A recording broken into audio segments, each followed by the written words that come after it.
I want to turn it over to you now. So we'll get into the painting demo, and you can start with whatever you want. Maybe you could tell us a little bit about the palette before you get started, or whatever you have planned there.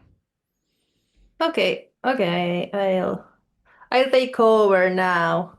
But before starting, I want to thank you, Nick, to making me part of this community. I'm very happy for that. And I want to thank you all to be part of this today. I hope you enjoy this demo, and please feel free to ask any questions you have about the process. I will try to be the most clear and sharp as I could. I just want to tell you that I will be recording, so maybe you will listen the alarm. Can you say that, Nick? Because you have it more clear than me. Yeah, no problem. And I can set a timer here if you want, Melissa. But we're gonna record Oh, on a camera. Melissa's recording on a camera, separate from this little broadcast, so we can get a high quality video, and then we'll share a time lapse, and maybe have some other things that we do with that. But just in case we decide to take some little breaks here and there, that's gonna be why. So yeah. Thank you for that. Will you set the timer and tell me? absolutely. Yeah, thank you. So then I don't have to worry about that. Okay, so before starting, I would like to talk a little bit about the materials that I will use. I just want to show you the set of brushes that I have here are many because I want to make sure that I don't mix lights and shadows and the colors I'll use. So I usually try to have pairs, no? For example, let's say pairs of the same size, one for lights and another one for shadows. This is the biggest one that I will work with.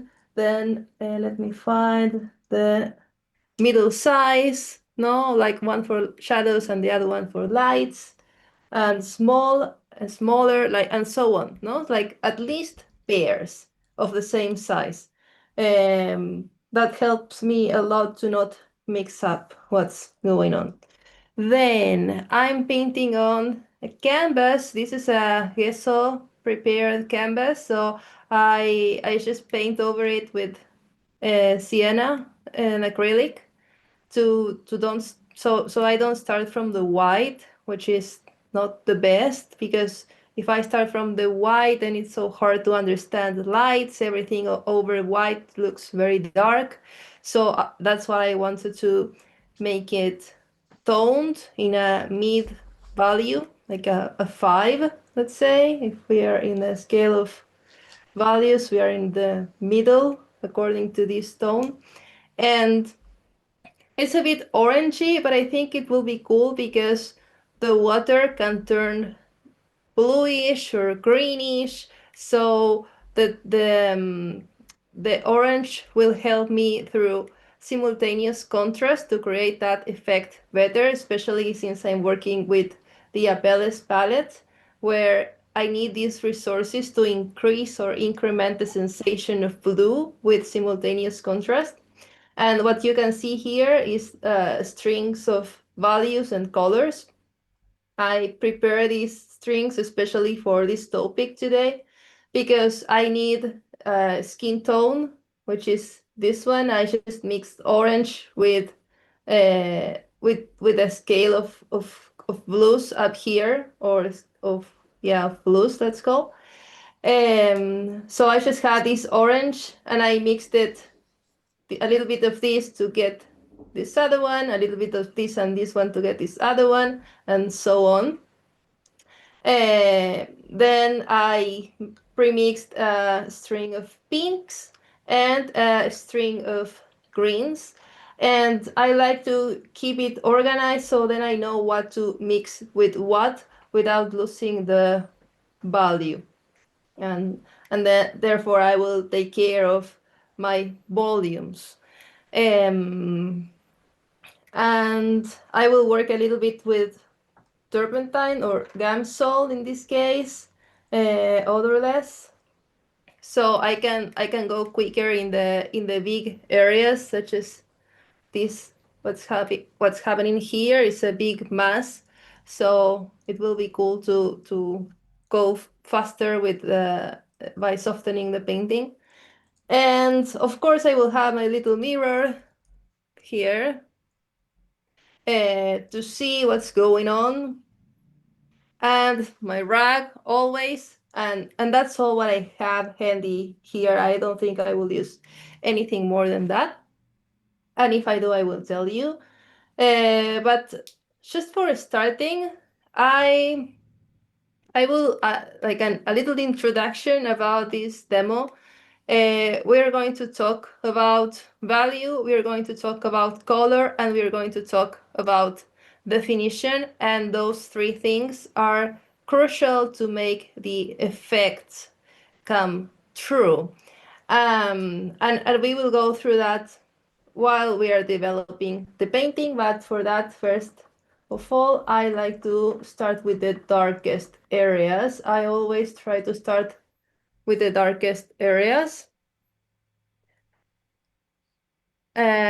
Something is that is quite important is to have a cool reference, a good reference.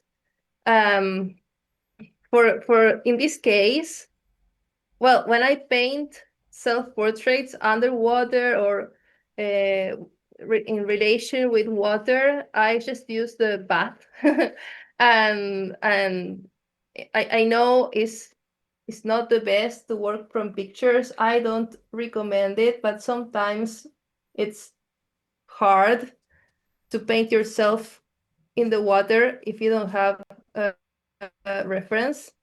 So then I just commit the crime and I take a picture in the bath.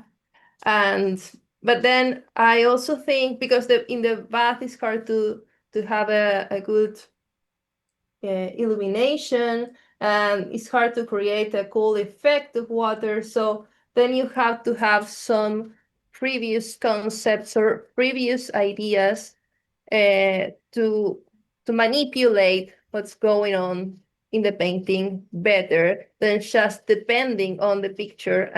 And that's the tricky part, no? Because we have the picture and we say, okay, everything is solved now. I have the reference, I just copy it, and that's fine. But that's not true. And if you do that, then the whole thing will be a little bit less than it could be if you appropriate the picture to your own by applying some strategies and some previous concepts. In these first steps, Can I ask, yeah, go ahead. what's the color you're using just now? Is that black and raw umber or? It's I just pre-mixed here. It's black and a little bit of red and a little bit of yellow. Okay. So it's part of the string of the color scheme. And I'm just not using pure black because this is a cool concept. I think it's important, which is the interaction of color. You want all the colors be everywhere at the same time. And if I just use black in a very big area of my painting, I'm missing these other three in the mixture, and the black will pop out like a lot, and it will feel like a sticker over the painting. Um, so then I just need to create the effect of black. I have black hair. This is a self-portrait, and it works like that for now. So yeah, I could add a little bit of white too, but well, it's not the case. It's a mixture of these three. Okay, I have my hair painted now. Big brushes for big areas. Now I will change brush, and I will use one of my dark values brush to start painting the area where the skin underwater is. Wait, before doing that, I will just paint the eyes because they are dark too. And if I don't paint them, then I will be inconsistent with my words. I don't want that. So, and also the eyebrows. I don't want to paint hair by hair. I just want to show what's the value, what's the shape, more or less. I'm just giving myself air in a way. If I decide like if I decide closed shapes right now, I'm closing my future. No, I won't let or allow myself to paint over it because it will be so perfect that I wouldn't like to touch it anymore. So I'm just marking and considering values. Okay, so once said that, I will start painting this whole area. I just marked with a little line here where is the contour of the water. And this is very important. This is a key point, which is consider the structure of what you're painting, because the water will show how the model is in terms of like we can see the topography of the face thanks to this contour. So we can see that the forehead goes out and then the eye comes in and then the cheek pops out a little bit and then from the cheek to the chin it goes in and the chin pops out again. We've seen this our friends from the bootcamp learned a lot of this. I turned them crazy with the planes. So think of the planes, how the planes behave. So for example, if I just want to paint, I'm going to invent a weird thing, but let's say that I want to paint a tree, no, like that. And here is the water. If I make a straight line, it's not the same than if I do a little curved line showing the structure of this cylinder that is the tree. So once you have your model, or if you can't see this very well, like for example in the reference I have, I cannot see very well what's going on here. So I just thought about the structure and I just observe what happened on the other side to guide myself better. But the line of the water, when it touches the body, is not random at all. It has a reason, and our task is to find the reason. Like, why does it look that way? Well, it's because of the topography of the structure we are going to paint. So that's very important. And another important thing is to consider that underwater things change in terms of value, in terms of contrast, in terms of color. Water absorbs a lot of the red and the orange and the yellow colors, and they turn them into greens or into blues. That depends very much on the water. I guess it's because of the minerals that type of water has. Sorry. So I will just invent here that my water is greenish. Okay. So what I will do is to create a tendency. Are we going fine? Am I going too fast? Is all clear? Just send a little thumb up to the chat so I know. Thank you, we're Simon. Thank you, all- John. Thank you, Mary. You're fine. Allison. Yep. Wow, that's great. That's wonderful. Just let me know, please, if things turns a little bit smoky or. Okay, so I will create a tendency. Okay, I don't want very orangey or reddish or yellow colors here. I want more greenish, but if I just paint green, then it will look so weird. I don't want that either. I want it to look like a skin underwater. So what I'll do is to mix, to make a, I'm just thinking, okay, I will make a mix between the skin color and a little bit of green. And I will just give the skin color a greenish tendency. I won't paint it green. I won't paint it like a skin. I will make a mixture between these two. Can I jump in here for just one moment? Yeah. I just want to point something out for everybody watching. Notice on the palette, okay, Melisa has all of her values arranged so that she can easily grab whatever kind of different color mixture she needs. So that's, you know, I know it might not seem like such a big deal, and it's like, oh, it's just organized, whatever, but that's a big deal, okay? So I just want to point that out because that makes it so much easier when you're painting. If you have the values organized first and then you create those little color tendencies, it makes it really easy to make all of these beautiful little nuanced color variations that you're going to see Melisa do. Yeah, it's very, very, very important what you already said. Because we think that to paint is just to grab painting and paint over the canvas.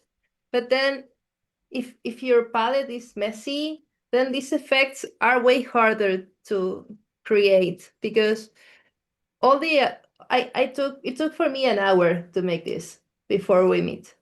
And I'm just saying that because that amount of time, you're not going to save that amount of time. You're going to use it while you're painting, but in a more stressing way. So I think, and I say it because sometimes I'm lazy and I don't do it, and I regret. So and what I get when I don't do it is definitely not as good as it could be if I did it. So that's why I'm also showing it to you, and I also think that's why it's so important to consider it from the very beginning. And if you're not used to do it, and I'm saying that because I'm not used to it, because I didn't learn it this way, and it's so hard to make it part of my daily life painting sessions. Uh, just try to make it part of your painting routine, uh, and you'll get you'll get happy paintings. It's Bob Ross appearing here. And No, now you have but the happy palette, as Odd would say. yeah, we want the happy palette, right?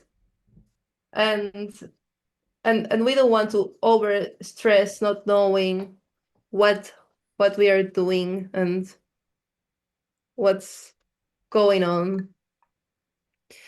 Um, so yeah, and I think it's also interesting before doing it to think which colors will you need, which tendencies would you like to create in order to make your palette um, customized, is how you say it, like for that particular painting. Is that the right Yeah, terminology? you could say that.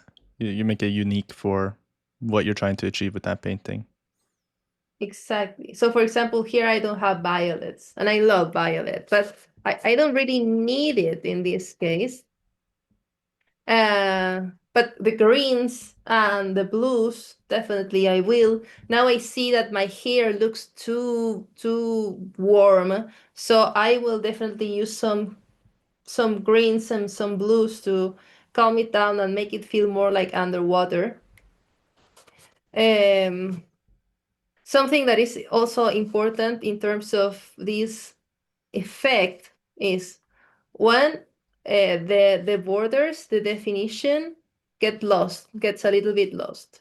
No, so let's just soften the edges, and that will create the sensation of underwater, because in the water, in the mass of water, there are a lot of particles of different type of stuff, and that could be minerals or dirt, dust, microorganisms, etc.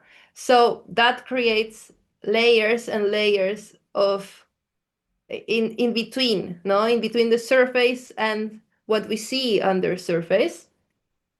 And well, and that's what you show while considering softening the edges. You're considering there is stuff in between that doesn't allow you to see clearly what's going on. And something else is that, okay, so the water absorbs light, and therefore the bodies underwater will look darker unless the water is receiving straight the light, like very, very strongly, like directly, no? But otherwise it's not going to happen in that way. And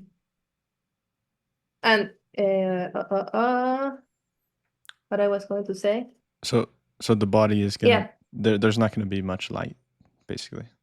Where anything underwater is basically not gonna have much light. Is that exactly. fair? Yeah. You will lose contrast, and you will lose amount of light, and you will lose contours as well. Okay, so I think I just covered. I will just cover it quickly so I can go to the face, which is the most exciting area, of course. No, just to show you. But I don't want the orange to call a lot of attention, but see how interesting is that once I paint, it's like I'm painting it with a transparency with the mostly green color over the orange, and it already feels like underwater, no? And yeah, what I wanted to say is that the deeper the body goes underwater, the darker and greener it will get. So we could create that by just let's make a darker green here and mix it a little bit with this very dark color here. And just try to almost make a transition between the shoulder, the hair. No, it's like we cannot see very well what's going on because it's going deeper and deeper. So for now we lose contrast, we lose color, we lose value. And with very little, we can create the effect for now. But of course, there are so many more things, because now we're going to go to this other area where the face is emerging from the water. And in this case, I will try to do the opposite. Wait, I will just paint the corner up there with some bluish, greenish color like that. Just Melisa, can I just ask again? Yeah, of course. As many times as you like. When you put your medium with the paint and you want to paint thin, how to not make too many marks on the canvas that shows where you put the brush. Like I think it's harder when there's medium in than. Yeah. Well, in this case, I'm just leaving the marks. I'm trying to paint following the structure. So let's say what I was using here, I will go with the shoulder and thinking on the on the clavicle and the neck, no, but yeah, there are many marks. I don't know if you can see them on the video. Like here are many, many, many marks, but I will paint on top of it once it's dry with a thicker paint, and I will cover it, and it can also give some nice texture too.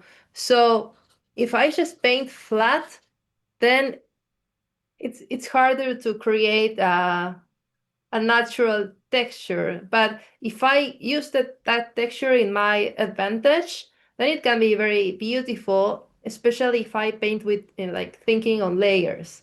Like this is not how it will look like at the end. Does that make sense? Yes, thank you. That was explaining it for me. Thank you. That's great. Melisa? Yeah. I think your time's about up on the camera, so if it's a good stopping point, maybe just check that. Oh, it's off.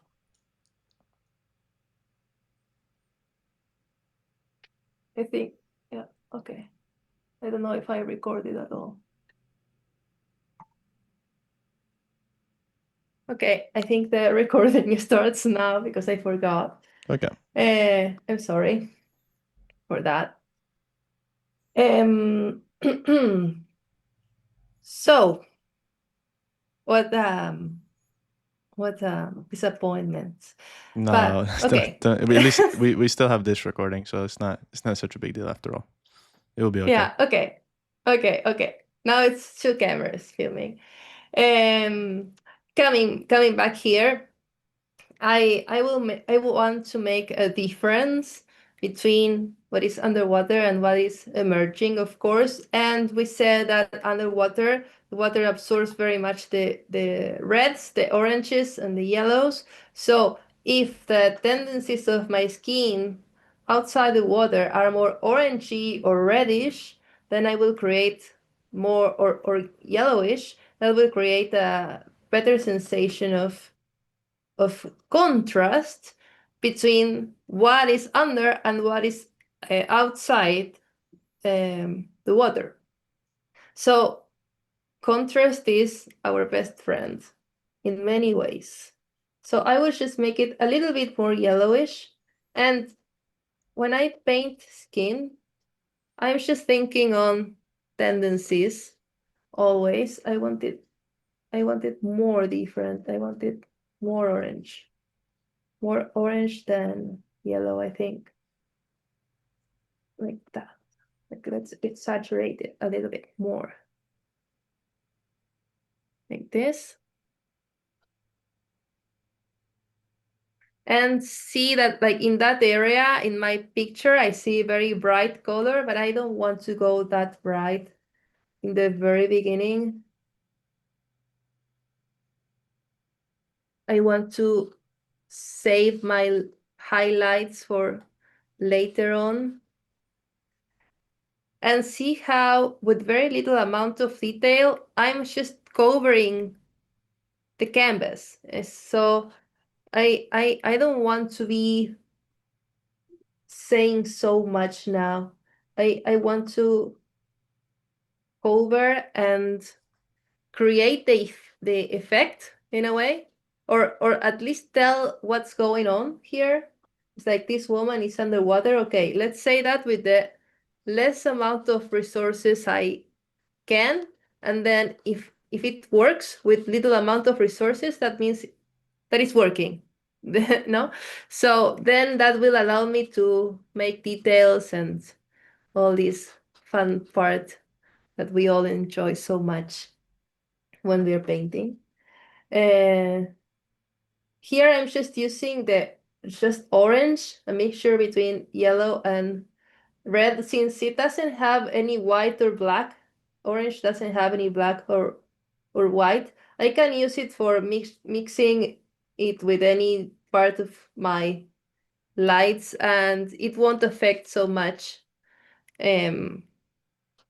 what will happen. I'm just giving an orangey tendency to my lights area. And here I would like to use a shadow brush because I see some shadows. Maybe the shadows will be nice to make them a little bit greenish, so I can add that green in the face as well, and create this sensation of the interaction of color. Like it because since I have the meeting next to me, I'm not using the mirror at all because I'm using the the call as the mirror.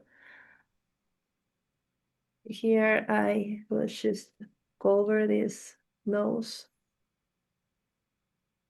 because I think it's important to keep in mind that the first layer is not the last layer, and you will work on top of this. I just cover the holes of the nose, and that's completely fine because I will recover them back once I have everything covered with oil.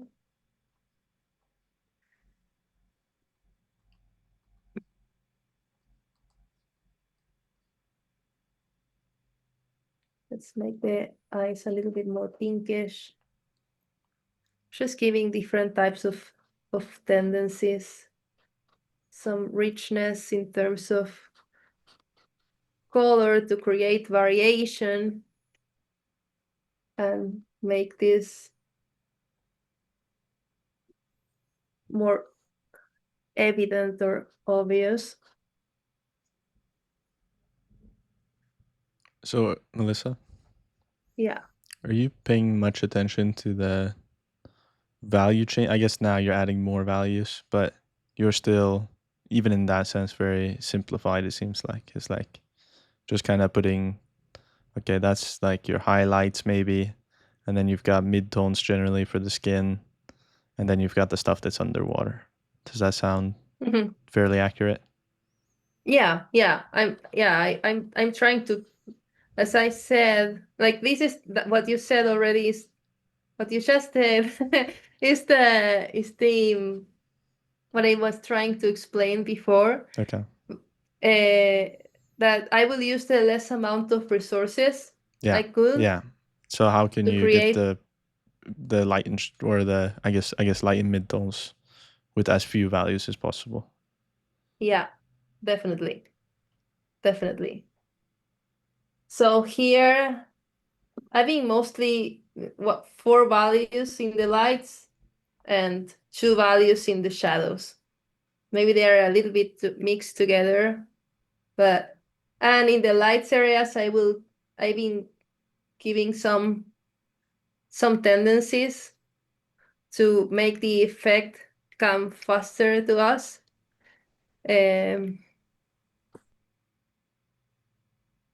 But here, for example, I see so many transitions and variations. What happens in the cheek and the eye bag and the eye. It's very, very much simplified. It's a lot more of information going on in these areas. But I want to keep that for later. We can work on that today, but first, what I want first of all in my painting water, painting underwater, painting over water, but just by the sake of painting, I want to cover and be like, that doesn't mean that I have to do it fast, but it means that it's important to not get distracted with the details because that's very, very, very easy and tempting. But then this is funny if you think it this way. So imagine that I finish the eye and And then I see the rest of the painting, and I see all this black that I didn't paint because it was like, I have to paint all this plane of black. How boring that could be. I don't know. But imagine you finish the eye, and then you see all this area, and you painted the eye with a very tiny little brush, and then you see all this area, and you have that little tiny brush in your hand, and you think, oh, I have to cover all of this, and I have this. No, it's horrible. But if you just start painting big brushes, go no details, then it's easier even for your mind to work better. Um, and and and you can also focus in more important things such as structure and shape and values. Now I see that maybe my nose is getting too wide, but I want to just paint the mouth, so I cover it all. Um, and for the mouth, I will just use, I will just make it a little bit reddish, but it's a color scheme tendency with red. Okay, now I have very little of this, so I'll just make it a little bit brighter and reddish.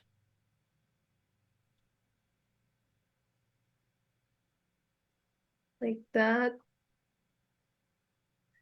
And then the lower lip, it will be brighter and also pinkish.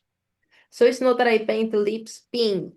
I make a pink tendency over the skin color, and we're going to talk a lot about this with Nick in a workshop we're preparing about the Apelles palettes.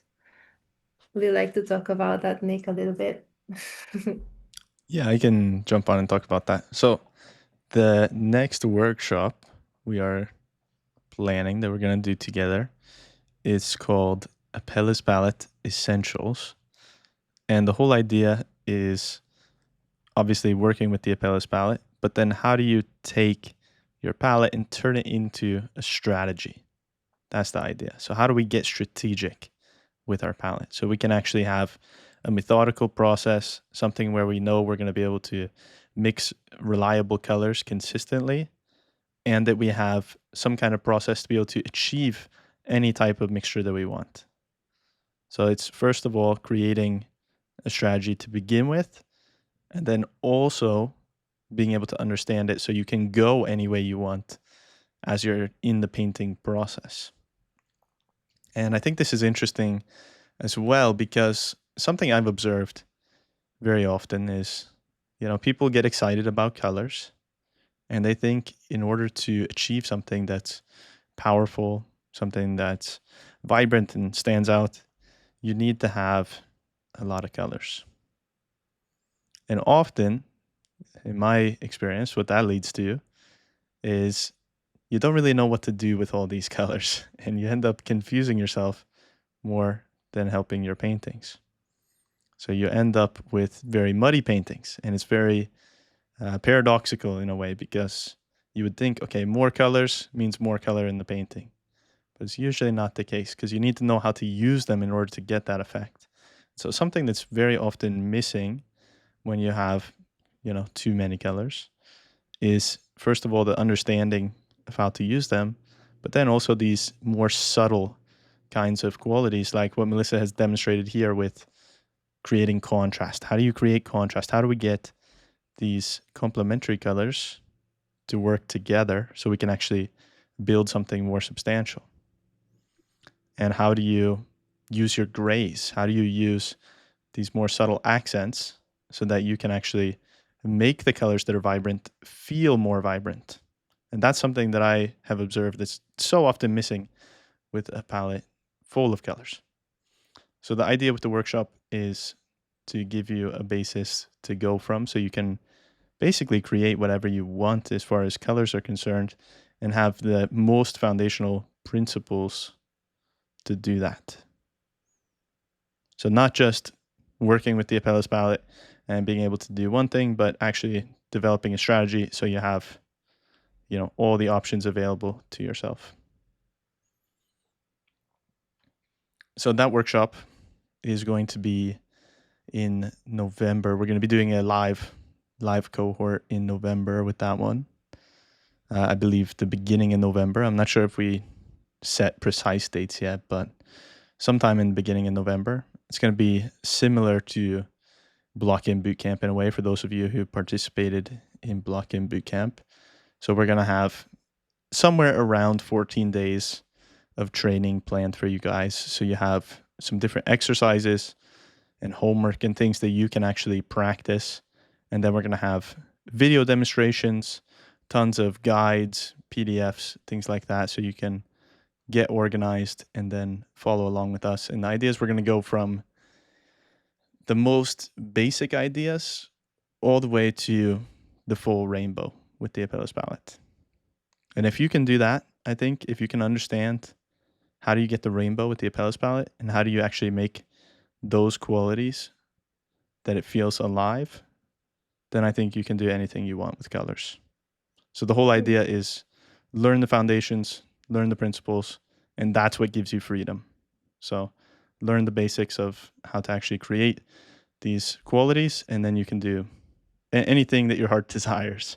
So whatever your goal is, I think it's beneficial to understand the most foundational principles. And if you stick around today, we're also going to be talking about this bonus with joining the Atelier annual membership. So that's the Kitschtown Live painting community where we meet every week.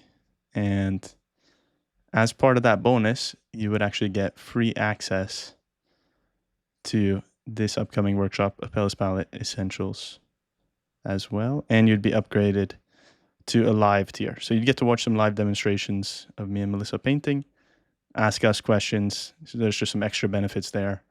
But the course alone is going to be packed full of knowledge. So with that, I will turn it back over to you, Melisa. And if you guys are interested about that, stick around till the end. I think this bonus is very exciting. So That's great. Thank you, Nick, for help and sharing the information. I've been just here bringing up some lights in the lights area, in the emerged from the water area. And what I wanted to say now is that we also need this effect that is these highlights, that is where the light touches the skin. The light has the water has density, and it refracts a lot of light, or it reflects a lot of light. So it happens that in the areas where the skin is reaching the water, you will have, I won't make it too white, I will just make it a little bit blue. That's brighter than what I have.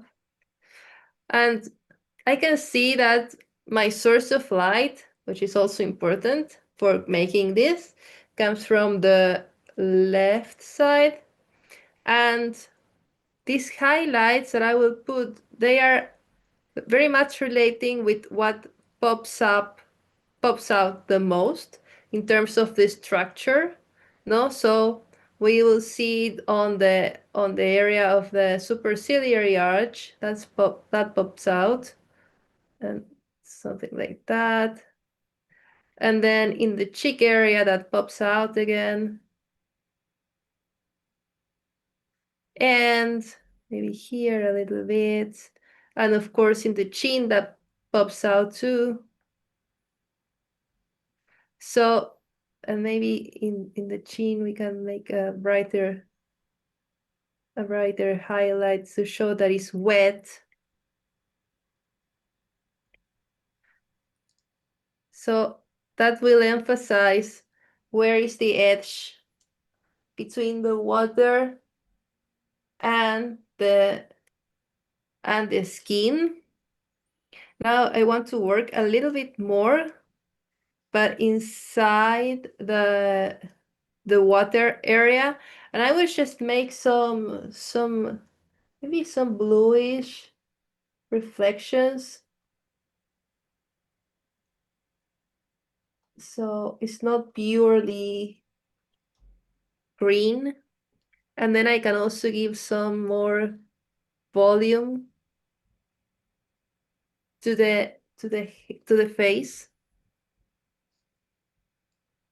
by adding a little bit brighter value.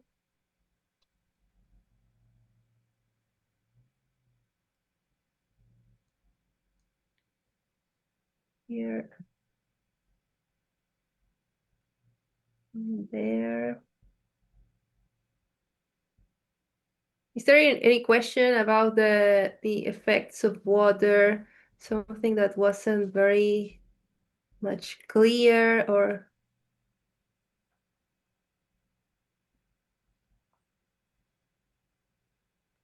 you're fine?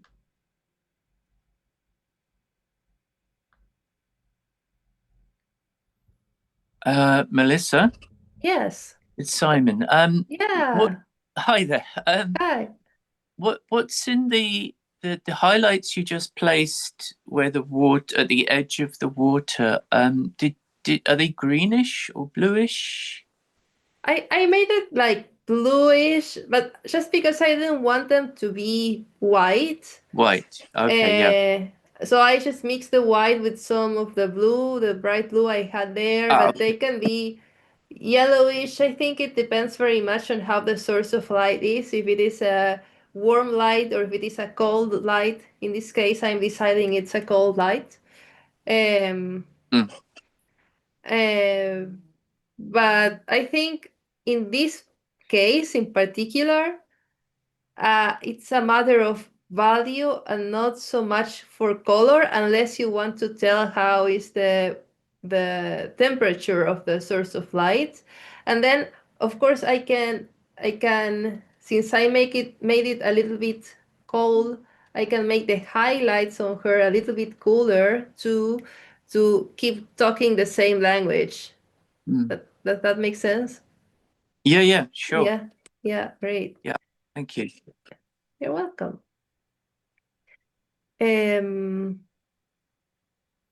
So it will always be sorry about that.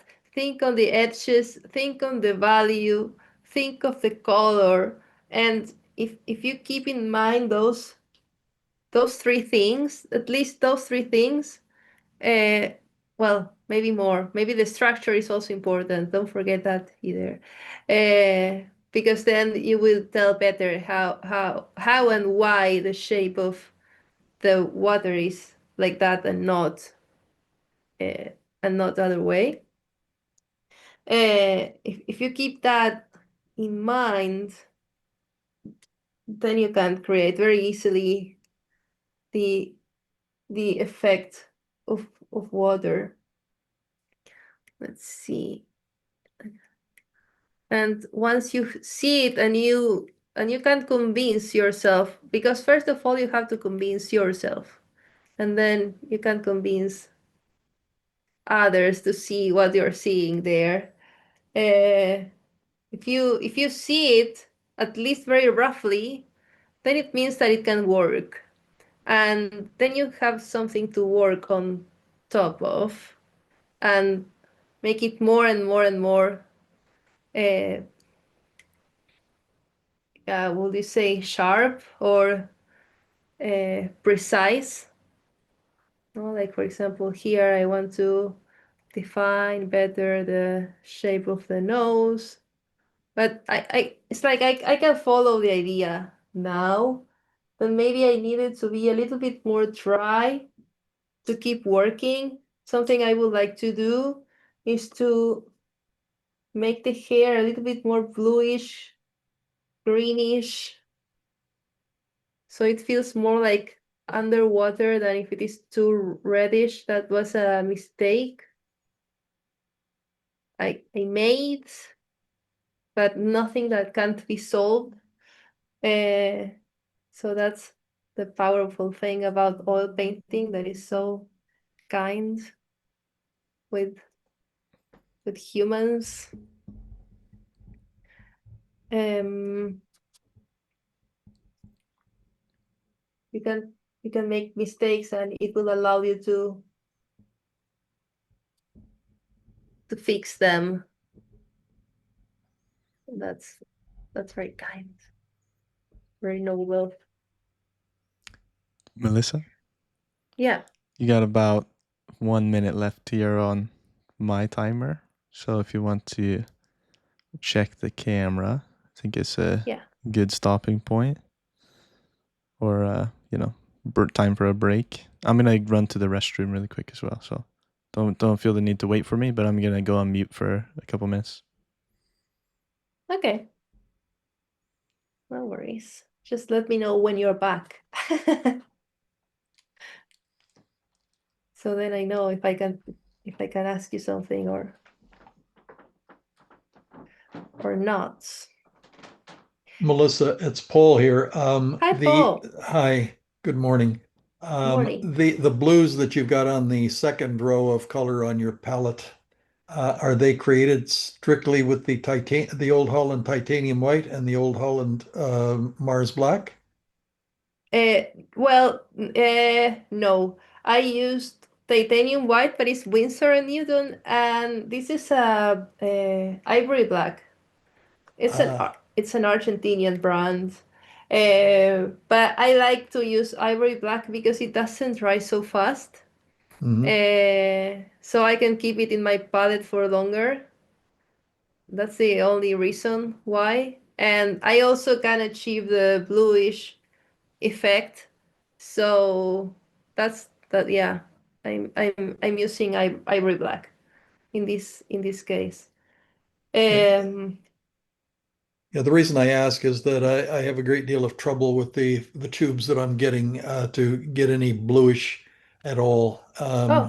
And Nick said, well, that's usually because you need to first contrast it with some yellow or orange complementary colors. But I see that there is no way that I could get something that looks as blue out of the tubes of color that I've got here as you've got on your palette. So maybe I need to look for different manufacturers, white and black also. Yeah, well, that's weird because that's like I've seen Nick using them and it works. So now I'm asking you if they are not contaminated at all with any yellow or red when you mix them. No, I'm talking about just strictly the titanium white, Old Holland titanium white and Old Holland Mars black. Just these are pure out of the tube. No, before any other colors are anywhere, there's no brush contamination, nothing else. Okay. I know what you're talking about, but find it frustrating. But I'll just keep looking. Thank you very much for your answer. I appreciate it. You're welcome. Yeah, I can imagine how frustrating can that be. And well, I will suggest you to try making one blue, a gray mixture, a blue mixture, and just try to create this simultaneous contrast, but always keeping the blue, like don't mix it at all with anything, and see what happens there. The cool thing to do is, well, if your palette is also orangey, that also helps. Like this palette has a lot of mixture under, like it's mostly like you cannot see here. It wasn't so orangey until I started to use it and clean it, and since it's a very warm palette, the Apelles palette, all the mixture tends to warm up the booth in a way. So I wonder, how's your palette? Sometimes they're white, sometimes they're gray. So that maybe also can affect your perception. I'll have to do a little more experimenting with that. So I've been trying to keep it strictly with the paints, but maybe it's need to work in such things also. I appreciate it. Thank you very much for the commentary. You're welcome. You're welcome. Yeah, with color it's very, very complex always, because it will always depend on what surrounds it.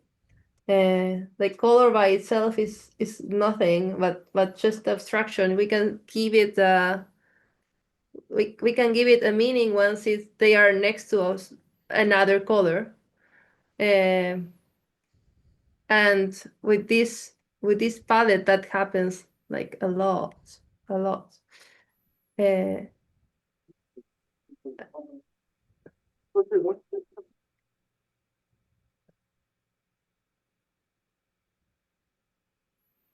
I missed that. What was the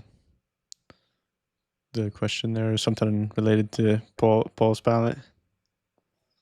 Yeah, I was back on my story of not getting the blues, the Apelles blue that I'm really trying to get with the color tubes the tubes of color that I've mentioned that a few times already. I don't know. It seems to be a perpetual problem with me. I may have to turn it into a full-time study here. We need to exchange some little color swatches, Paul. I'll send you some of my black. You send me some of your black. There you go. There you go. All right. Thanks. I appreciate it.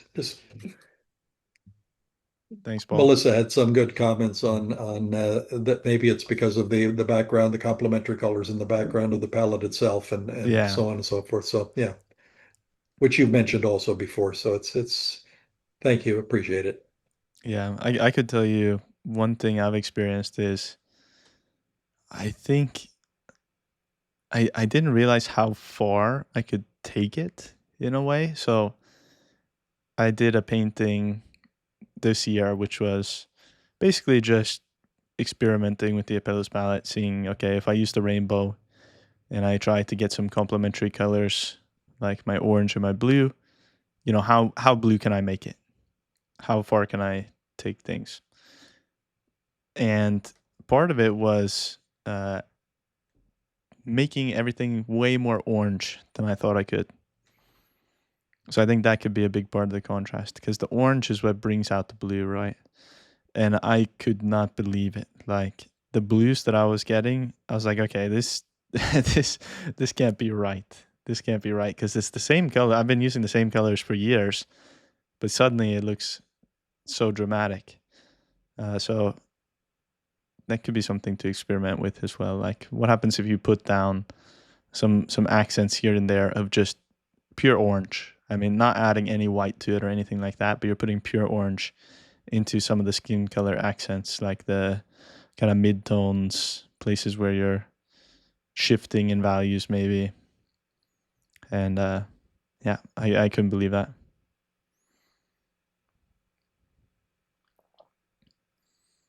John says he gets some crazy blues out of a cheap Amazon Mars Black. Interesting. Yeah, that's a fun little trick, this complementary contrast. Yeah, there are a lot of blacks out there that have blue in them, and sometimes from the different manufacturers, you find that they're actually blue blacks and not pure blacks. So I think Old Holland is a little more fastidious in the way that they make their paint, and that they're not letting any blue get in there. But yeah, well, who knows? Well, you're not the first person to tell me something like this, Paul. I've had I had a student who was certain that I was not telling the truth. They're like, okay, there's something wrong with the paints, because there's just no way. That was not my suggestion. So for No, the of course record. not. I know. And it was all in good fun anyways. With that student too, they like to joke about it, but that was a running joke for a while.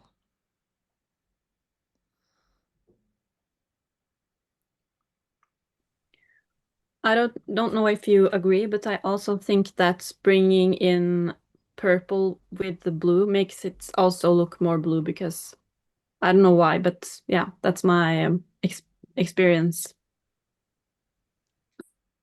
Yeah, I would say that's accurate, and I can already speak for Melisa because Violet is her favorite, so I know she believes the same as well.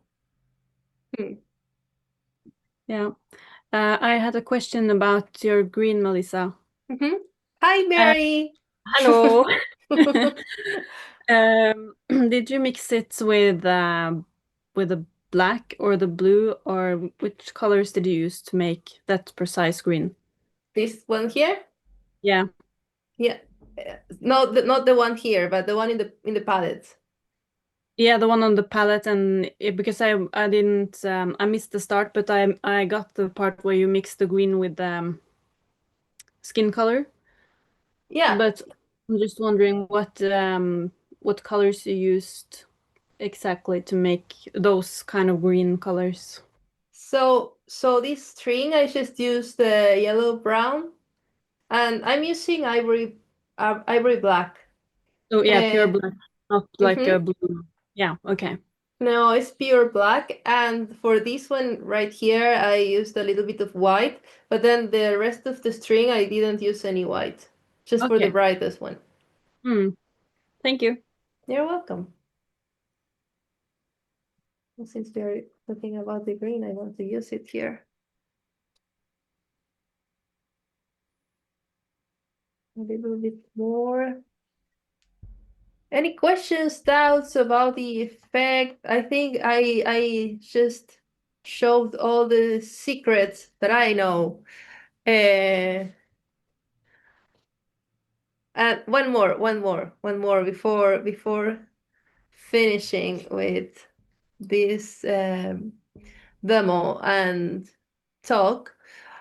Something I did here is to make a slight darker edge at the point where the water is touching the skin. Not like here we cannot see it, here we can see it a little bit more, and that gives water the sensation of volume. But something else I want to say about this is, how do you say this?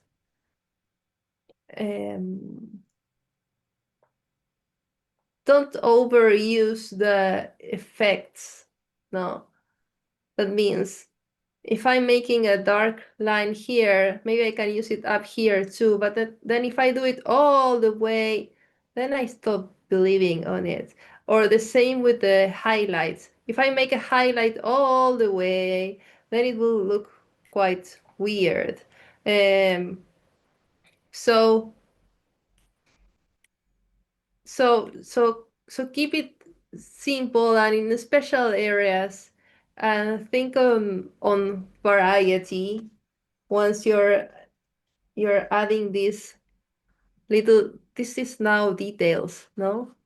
And if you add these details everywhere, then it will stop, it won't feel real anymore.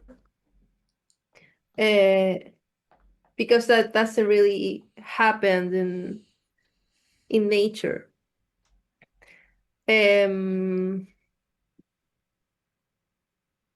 Something that will always happen is this loose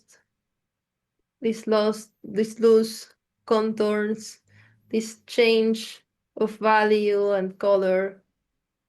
But then for the effects, those you should be, how do you say this? It's like a word that I can't find. Conservative, reserved. Yeah, reserved. I cautious. like that. All of them together. Subtle. Subtle, says Sandy. Yeah, all of those. Be all of Minimal, those. says Pam. Two as well. All at the Keep them same all time. in mind. All at the same time. Minimus, cautious, conservative, all of them. All of them. Thank you for being my dictionary today. And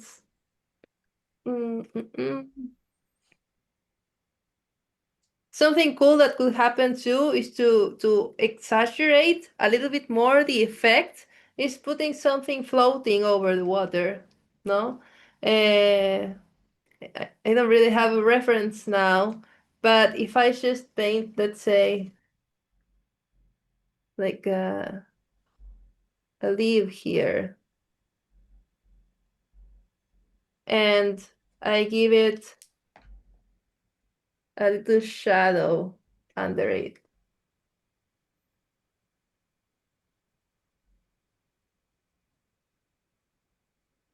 Like that. And then I give it a little highlight somewhere.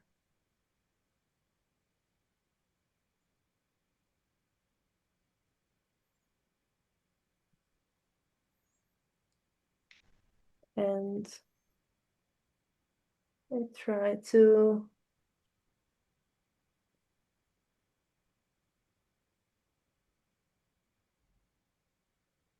maybe make some like these echoes that happens when something falls into the water.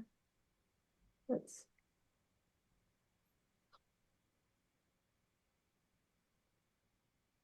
well, it's not the best floating leaf ever, but that can also helps creating this effect of under and over water just by showing something that is completely floating. No. Something like Melisa, Mhm. have you seen the picture of Ophelia by John Yeah, Britt Miller? yeah, I love it. Yeah. That it just I wondered if that was like your inspiration for this, or where you got the idea from. Also, what drew you to this subject? Yeah, I think Ophelia is one of the main ones. No, I also love Nerdroom's paintings where he has water. But yeah, I think of Ophelia is one of the main ones. It's like all yeah, Do you know the definitely. story of the model? Yeah, she was in the bathtub, no? Oh my Yeah, God! And then she got very sick because of that. Like, yeah, she got pneumonia. Yeah, yeah, she almost died because of posing. that's right. That's Poor right. woman. But now we all remember her, no? For sure. Yeah, she's famous. She almost gave her life for She this was painting. dedicated. Yeah, I think it was like a winter in England and it's Millet, no? Yeah, it was winter. Yeah, Millet, and so she was lying in a tin bath, and he put candles or little lamps underneath Yeah. to keep her warm. But they went out eventually, and he just carried on painting, and she just carried on posing. So she got so cold that she went down with pneumonia. Yeah, oh my God.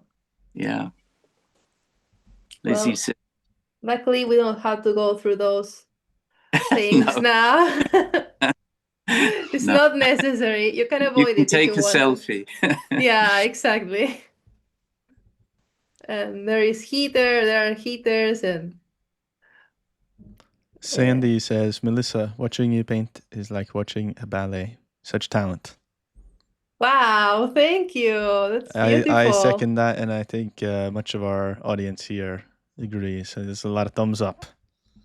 Ah, that's very nice. I'm glad. I hope this helps and clarify some doubts and yeah, questions about the effect. It's an effect, right? So we're just here to create effects and trick the eye. Any? Melissa, Thank you. Oh, sorry. Go ahead, Paul. I also like the way that you've very subtly put in what I think a lot of people find that one of the most difficult things about portraits, and that is teeth, painting teeth. The way you have suggestion of teeth here. I don't know if this is the first or one of the first pictures that we've looked at where there are teeth in the picture, but that's always been a big problem area. Oh, So yeah. They are. They are. I think the tricky part with teeth is that you don't have to fall into speed too descriptive, like to say more than needed. Because think when you're talking with someone, you're not looking at their teeth, right?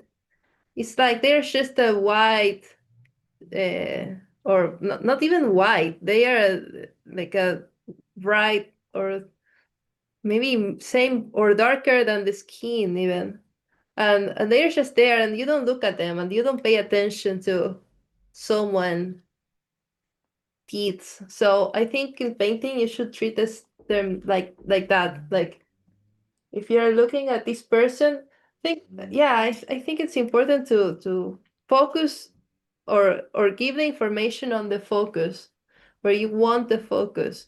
And if yeah, I think my focus is here.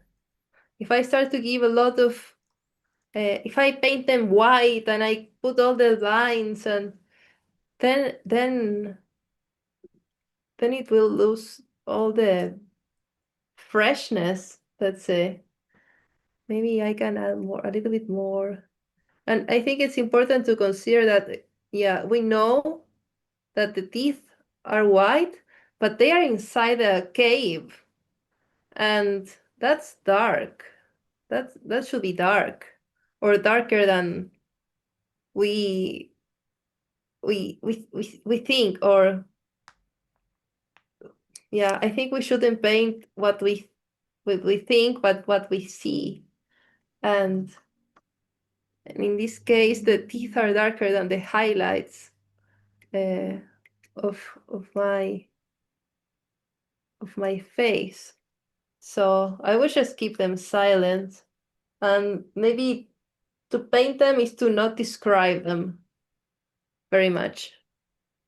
Just by insinuate they are there, it's enough. I like the word insinuate. Me too. It's another one of those good conservative words. Yes. An insinuation of teeth. Exactly. That's what we want. And but here's something tricky, because when we insinuate, for example, we most of the time insinuate the ears. We are not defining them so much. But we are painting a profile, and then we don't follow the blocking guide. No, we just make these weird shapes inside the ear, and they start to take a lot of attention, and not because they have a lot of detail, but because they look weird. So insinuation goes by the hand with proper structure, which means that if I make the teeth gigantic, then they will call attention, not because they have a lot of detail, but because the structure is completely wrong. Does that make sense? I don't really know how to explain this Absolutely. correctly. Perfect description. Perfect. Yeah. Perfect analogy. Wow, thank you. That's great. That's great. So let's say then that insinuation comes together with with right structure, not necessarily detail, but right size, right location, right shape. And that should be enough. And same with the teeth. I wanted to just jump on. I've got a bunch of little tips here that I took note of while you were painting. So I will go over that. But first, I want to see if anybody has any final questions here for Melisa.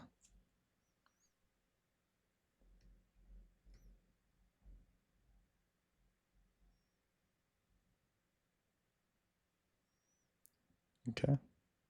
I'll give you guys a minute to think about it. You can jump on afterwards too. So is that fine with you, Melisa? I think I'll just leave it on your screen Definitely. here, and I'll just point out some of these things, and you can, keep doing your thing. But I'll just go over some of the key takeaways. Yeah, great. So from the very beginning, one thing is that you toned your canvas. So that's a big deal.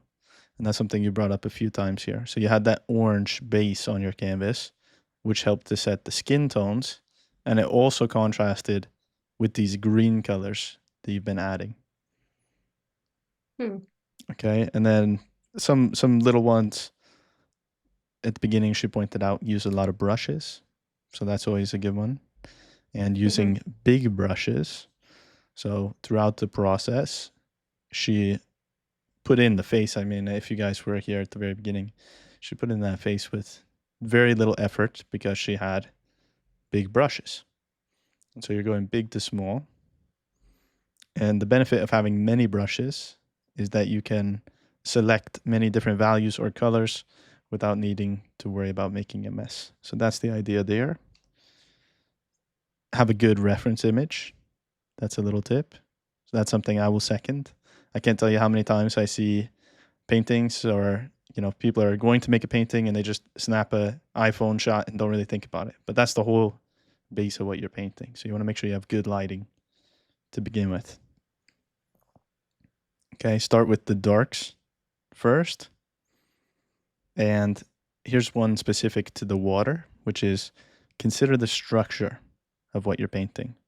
So these lines, the water lines where we see the skin standing out and the water is going around the face, these water lines are based on the topography of the form. So if you were painting a sphere, it would be circular. If you were painting something like a cube, maybe you'd have some harder breaks. Maybe there would only be two sides that we see. And depending on what you're painting, it needs to follow the form. Okay, and things that are underwater are going to have less detail. They're going to be more green or blue. So they're not going to have as much of these warm colors, and generally less contrast as well.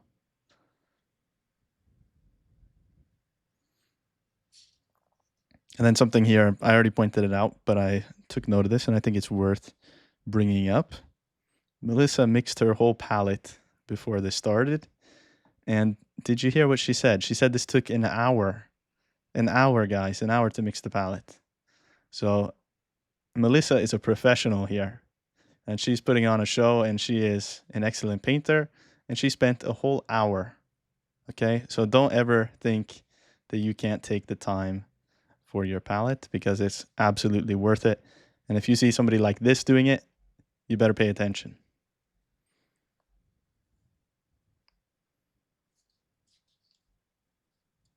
A few more here. You gotta flip pages. You got so much good stuff here, Melisa.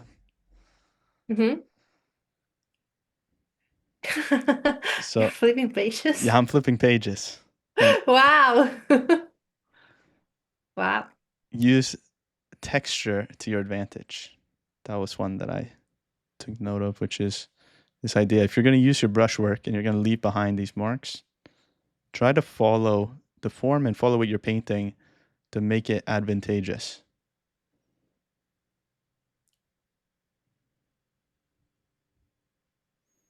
Okay, and then a couple of ways again, this is related to the water specifically. A couple of ways that Melisa enhanced this effect of water is to use these contrasting colors. So using the green and the orange, that was a big idea here. So whatever is underwater has more of the green, and then the part of the face that's standing out had a lot more orange in it. And the lights are orange. So those effects make a bigger contrast to feel like, you know, what is actually breaking out of the water has a very different feeling than what's underwater. Okay, and a big tip here is cover the whole surface. So don't get stuck in the details. Don't try to focus on just one thing. Use a big brush and cover a big area, and then assess, and then try to figure out. So simplification, that's the other thing here. How can you simplify? And if you use a big brush, it's going to make it much easier to simplify. So as you're going through the process, you're trying to think about, you know, what are the biggest possible things to fill in? And that's in terms of value, color, the shapes, the way that the form is working. And then you're going to start to break it down and refine. So it's not just singular in the sense of like, okay, use a big brush, fill in a lot of space. It applies to every single concept, every single element of painting. You can think about it in the same way, big to small.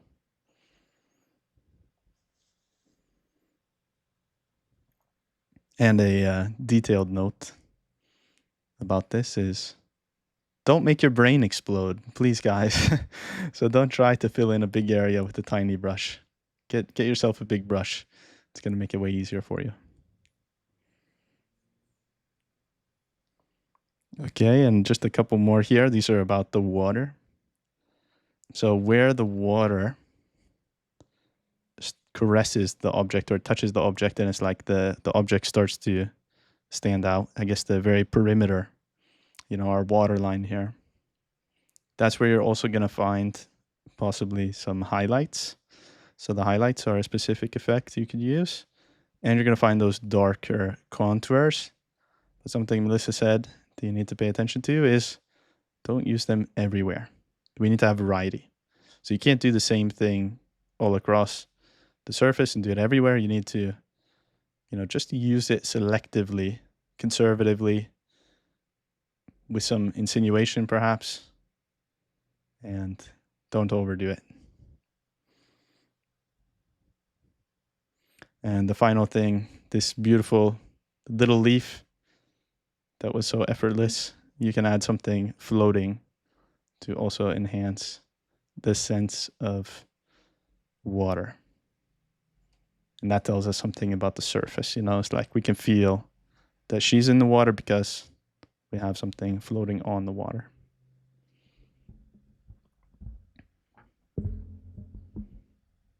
All right, that's what I've got for my little notes here. Anything else you'd like to say, Melisa? I want those notes. Oh yeah. I have a quick question, Nick and Melisa. Yeah, jump on, John. Hi, Melisa, it's John. Yeah, this has been amazing. I was one of the people that requested this specifically, so this has answered everything. But I was just gonna ask first of all, yeah, everybody should be following Melisa and Nick on Instagram. That there's so much, it's a good place to go for a lot of content in one place, but there's some of the Melisa set up for some of her paintings on there. I think it's on is it on your channel, Nick? Maybe, but it's sort of like the before, after, and in between type of thing. But to me, that's just so fascinating. That's really good stuff. But I guess my question is, I'm roundabout asking this, Melisa, is for some of those paintings underwater, like, do you know roughly like how many times you might have like sanded and scraped and gone over it, or is it just sort of lost in time? Like, is it several times or a couple times or not at all, or? It's a big question. Generally, I don't used to sand so much. I like to paint over and over and over. Yeah. No, Okay. so I like to create depth through glazes and transparencies. And the amount of layers, I don't know. I can't tell. Because I really want it to look like water. I get so obsessed. And sometimes in those paintings that you've seen, there are some deformations because that's something else that happens. Not in this particular case, but well, here, Nick, take notes. This is another tip. Yeah. So depends very much on how the water is behaving. If what will be underwater will have deformations or not. If the water is moving, there will be deformations. If the water is still, there won't be deformations. In the case of the paintings that you've seen, there was movement of the water, so there were deformations, but then it's very tricky because how to make that deformation believable without making it look like a monster. And for that, I paint over and over and over and over again, like the same thing. So if I send it was to remake it many times until until I believed myself. I think that's another good thing to keep in mind, which is if you don't believe it, then no one will believe it. No? Or if you believe it in halfway, then it will be halfway believable. If you see it and you say, okay, yes, this makes sense to me, that's right. And that's the difficulty because it's very hard to trick yourself. um, so so the answer to that question, it's very complicated because it took a long while for me to believe that it was believable. Can I share a little insight here? Yeah, please. Because, well, I was also getting some updates, and I was watching Melisa paint one of these paintings, the one with the two figures that are underwater, and so I would estimate it's at least 20 sessions. I would say at least 20 sessions, just to give you a rough idea, John, about how much is going into that, and probably that's just what I know about. And if I know Melisa, I bet there was more painting than that. So yeah, I would estimate over 20 sessions on that specific one. Okay, yeah, great. That's good to know. I'm just kind of curious, but thank you so much. And I like the whole palette layout. Like I've been using your palette and layout for a long time, Nick, but I'm kind of liking the way the values are laid out. Yeah, the blues and this is it really just good. makes sense to my brain. Maybe it's just me. I don't No, know. no, it's very orderly. That absolutely makes sense. I agree 100%. Cool, thank you. And that's Sandy wanted to know about how to mix the flesh colors. I think that will be our final little one. If you could answer that quickly here, Melisa, and I will talk a little bit about the bonuses for our painting community. So for this string, what I did was to mix an orange like this one down here. I was just premix one of these values, but I don't know if it is. You can see it right there if I work there. Yeah. So let's say I want to make first. What I did, the first thing I did was the white to black string or the blue string. Then I premixed a lot of orange. And what I just did was to, depending on which value I wanted, was the gray or blue that I was going to take. So I just had a bunch of orange and I was going to separate it in 10. And let's say I want to create or premix this one. I will just take a little bit of this and mix it together and try to reach this value I have here with the premix, and then there, let's say. And then for the next one, I was going to do the same, but with the next one. And then for the next one, and so on. No? And then I was going to take this one. So first, the first thing that I did was to premix the blues. Then I just made a bunch of orange. And then I just respect the values to create the different values that I have down here. Well, I had because I used them.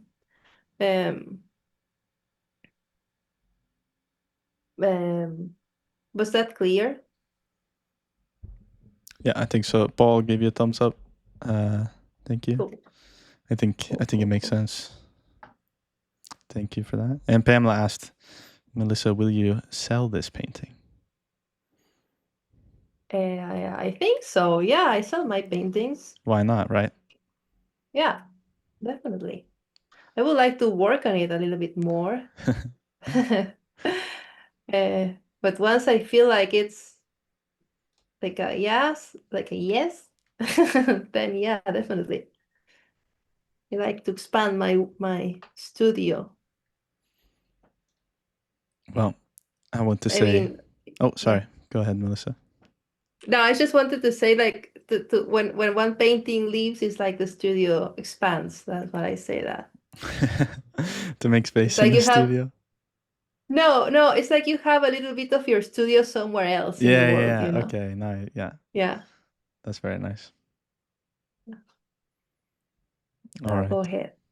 I will talk about some things here related to our bonus that we're offering. So this is something I am very excited about. Very excited to offer this to you guys. I think it's a really great opportunity.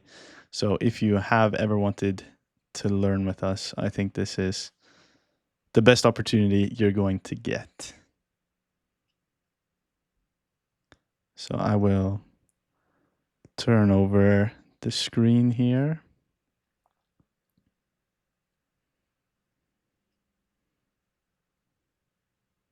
All right. So we went over the notes. So I'm not going to go through all the notes again, but maybe you guys will see those in some newsletters. So if you'd like to study with us, me and Melisa, the Atelier membership inside Kitschtown Live is going to be the place to do it. And inside there, you get weekly demos, critiques, and access to exclusive workshops. So what is included? We have weekly demos there. So every Saturday, Melisa is going to be doing a demonstration based on the requests of community members. So it will be open for you guys to ask questions, maybe make a suggestion. You say you want to see a specific technique, whether it's related to painting or drawing, and she will do a demonstration based on those requests. So that is why we're here today. Melisa is doing this demonstration per the request of our community, and we made it open to everyone today just to celebrate the fact that Melisa has joined the community. On top of that, I am doing demonstrations every Wednesday. And so Wednesdays, I'm doing a master copy. Right now, I'm copying a Rembrandt self-portrait. It's the self-portrait with 2 circles. And Mondays will be our critique days. And then on top of that, I'm also going to try and do some extra videos whenever I have time. So making some extra little like mini courses. So there will be, even more than just that. But at least every week, it's a live demo with me and a live demo with Melisa and a critique. You will also get access to the replays. So if you want to watch any of those previous videos, you're going to get access to that. You're going to get access to my entire personal video library. So all the videos that I've ever filmed are in there. Right now, I think it's like around 15 kind of workshops or courses that I've put together in there. So based on certain topics. And then you're also going to get access to the community. In the community, is a wonderful place. There's many painters in the Discord that are very supportive and who are also, walking this path of trying to master oil painting. So the 48-hour bonus package, this is what I'm so excited to share with you guys. Okay. So this is going to be something which is offered only during this period. It's never going to come back. It's going to close in 48 hours. And I'm adding just a little bit of extra time. So it's 48 hours starting tonight, in case people are seeing this in the recording. So the first thing that you're going to get the weekly live demos and critiques. So that's the Atelier level membership in the community that I just was talking about. That's videos with me and Melisa every single week. And then on top of that, you're going to get our upcoming workshop, the Apelles Palette Essentials workshop. So I should also mention this community right now, it's $100 per month. $100 per month to get access to that. So $1,200 per year. And the Apelles Palette Essentials workshop, that's going to be a $300 workshop. That's the one that I mentioned earlier on, which is going to be all about creating a strategy and how do you actually learn the foundations of color so you have more freedom. Okay, so you're going to get access to this workshop. And on top of that, you're going to be upgraded to the live demo and Q&A tier for that workshop. And what that means is that you can come and you can ask questions to me and Melisa as the course is running. So if you're watching videos and you ever run into any problems, if you're wanting to see us demonstrate something specific, we're also going to do special demonstrations just for this course and this workshop. So you're going to have access to all of the live events for that workshop. And you're going to get a mini course with Melisa about painting water. So we're going to be filming something far more in depth than what you saw today, talking about how to apply all of these different techniques, effects, how to use the palette, like you'll learn in the Apelles Palette Essentials workshop, to create the water effect. Okay, so this workshop is $150. This is how much we're going to sell it for. And the Apelles Palette Essential is $300 plus this $50 upgrade. And then you're also going to get access to Bootcamp Bootcamp, which right now is for sale for $197. And Bootcamp Bootcamp is all about mastering the structure of portraits. So how do you take something which is very complex, like a face, and break it down into a very basic structure so that you can actually draw it consistently, get proportions, get likeness, and have a strategy. So the big idea with Bootcamp Bootcamp is that strategy component, which is, how do we make something which is reliable? How do we go through a process that we know we can count on and we can go through it again and again and get accurate likeness? And Bootcamp Bootcamp, for those of you who are enrolled, will also be available as a loyalty credit. So if you already bought Bootcamp Bootcamp, let's say you already paid the $197 and you joined Bootcamp Bootcamp, what's going to happen is we're actually going to discount that off of your membership in the Atelier annual bundle that we're talking about here. Okay, and then you're going to get the Apelles Palette with Melisa Calabria, which is $99. So this is something that we worked on together last year or a couple years ago. And breaking down the Apelles Palette, Melisa goes through step by step showing how to mix the rainbow, which you see here.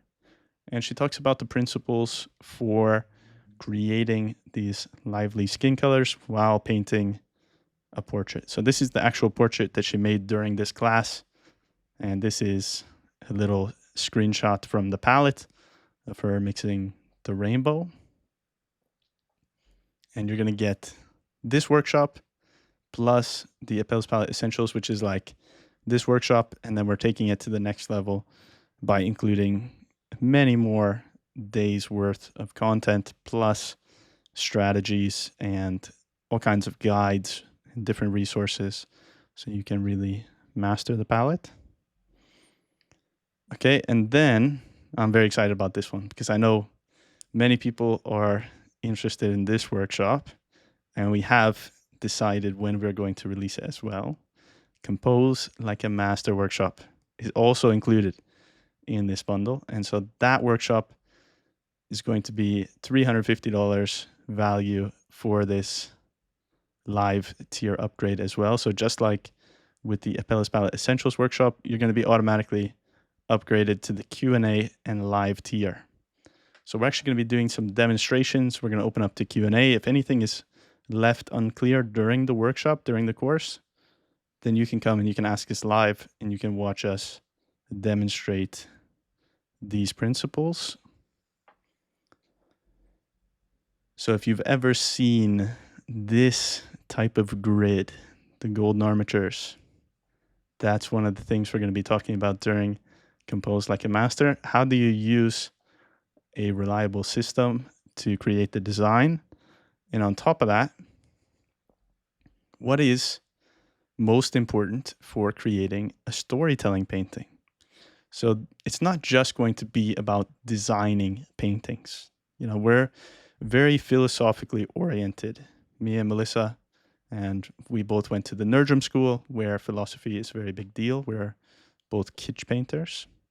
And so this workshop is going to cover how to take your ideas, some things which you may have in your mind, and actually turn it into a painting. So very often, you know, people come to me and they say, hey, you know, I've got all these great ideas, but I feel like I just don't know how I'm going to be able to make this into a painting. I've got all these stories in my mind. I've got so many things I want to express, but I don't know how to do it. I don't know if I have the skills or the techniques, and I don't know how to organize it all, like to put it into a composition. So the idea with all of the courses that I've been working on, as well as specifically this course, is to give you the tools, first of all. So how do you actually use the techniques and the skills that you need to create a painting in the first place? And then when it comes to storytelling and when it comes to more complex compositions, how can you organize all of these thoughts and ideas to actually express what you want? So that's what this workshop is all about, is taking your ideas, your stories, and putting it onto the canvas. Okay, so the total value, if you look at everything that's included with this workshop, $2,296. So it's not something I just, you know, made up. It's not like this is just a random number. It's the value of all these different parts that are going to be included, including these workshops. And I would say it's fair to call a very beautiful bonus package a price of $1,500. Because just with these workshops alone, just with Compose Like a Master and with Apelles Palette Essentials, you're going to be already getting your money back, essentially. Okay, and then on top of that, you get a whole year of mentorship. So you're going to be spending a whole year with me and Melisa. You're going to be watching us do demonstrations live where you can ask questions, you can make requests, and you can get your own work critiqued. And we've got these other benefits in here, like Bootcamp, like the Apelles Palette. We've also got that bonus course, Painting Water. So if you're interested in that, that's going to be exclusive to the community. And I think with all of this included, it would be reasonable to say that $1,500 is a very fair price, and in fact, a wonderful bonus. Also considering, you know, if you're part of Bootcamp Bootcamp or you're part of any of my courses so far, like the basics of oil painting or eternal portraits, you can actually get a rollover credit. So you're going to get a loyalty credit since you decided to trust me with, coming and participating in the workshop, then I want to reward you guys for being a part of everything. So you can actually apply that amount, the base price of whatever courses you've been a part of, you can apply that directly to your membership in Atelier Annual. And so I think considering all of that, $1,500 is a very, very reasonable price. But for the next 48 hours, guess what? It's not going to be $1,500. It's going to be just $999, which is the regular price of the Atelier Annual Community Membership. And you're not just going to get all of the weekly live demos and critiques, which alone would make this absolutely worth the price, but you're going to get all of these other benefits as well. So you're going to get access to all of these courses, these workshops, my personal course library, and you're going to get access to me and Melisa for a year.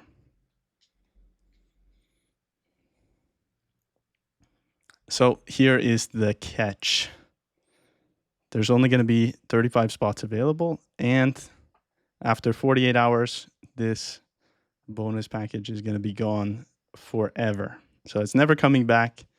So if you guys have wanted to study with me, if you wanted to study with Melisa, if you wanted to be a part of a community where people really care about painting and want to master the craft, then this is the best opportunity that you're going to get to join us. So the bonuses will disappear after August 26th at 11:59 p.m. Central Time, even if spots remain. So it's going to be gone. It's never coming back. And if you'd like to join, you'll also get a 30-day money-back guarantee. So there is absolutely no risk. We really want to work with painters who are committed to the craft, who want to learn for the long term, who love this style of painting. And so if you come to 4 live sessions and you find that the community is not for you, that you're not having a good time, that you don't like what we're doing, then you will get a full refund. So there's absolutely no risk. You can try it. If you don't like it, you'll get a refund. No questions, no hard feelings. And with that, if you guys would like to join, you can go to nickthurman.com/Atelier Annual Bonus 48, and I'll send this link in the chat so you guys don't have to copy and paste that. And if you have any questions about this, feel free to reach out to me, and I will be happy to help you. If you have questions about what is applicable, if you're a participant in some of the courses and you're not sure, how much is that loyalty credit worth, or if you want to know what these courses are like, if you want more information about any of the courses, anything at all, feel free to reach out to me and I'll be happy to help. And I'll put the link in the chat right now.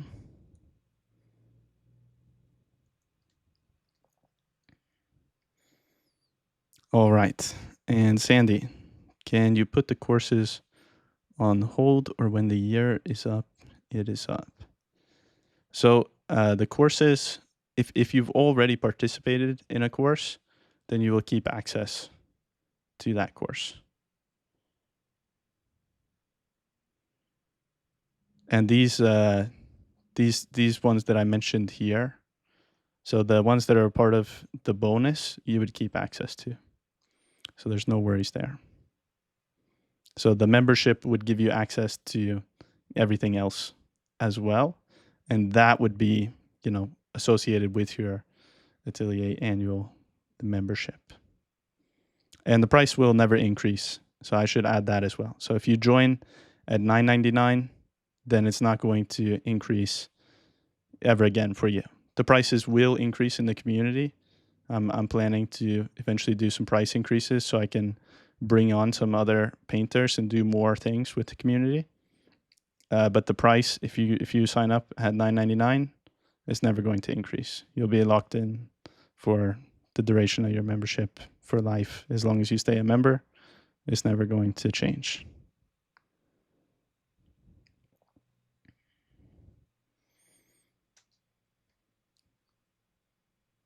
All right, Sandy said, the reason I ask is that I'm disabled and sometimes I go weeks with too much pain to paint.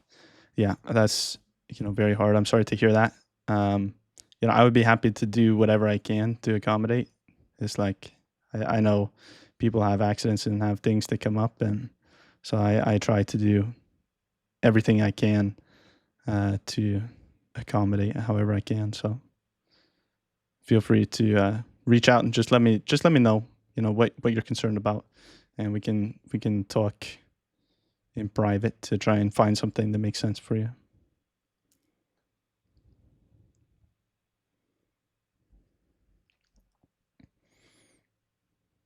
John, great deal. 48 hours. Thank you. Yes, thank you, John. Thank you, guys. Simon, brilliant and joyful. Thank you, Simon. I'm delighted I jumped on wholehearted. Today is the only reason. Great curriculum. Yeah, Melisa is a wonderful teacher. So I am totally with you there. Totally with you there. And yeah, with that, I will leave you guys. We're going to close off here for today. So thank you so much for being here. Really appreciate you guys showing up live, for the great questions during the call here. If you guys need anything at all, feel free to reach out. The 48 hours starts tonight. So if you'd like to be a part of the Kitchtown live community, we would love to have you guys there. And it's a great opportunity, I think, to join the community. So take advantage of it. All right. Thank you, guys. Thank you. It was nice. Very Thank you nice so to have you. much. Thank you. It was Thank you. great, Nick. Thank you, Thanks, Mitra. Nick. Thank you, John. Thank you. Thanks, Paul. Thanks, Bye-bye. guys. Simon, thank you. Great demo. Thank you, Melissa. Thank you. Thank you, guys. Thank See you. you. Bravo. Thank you.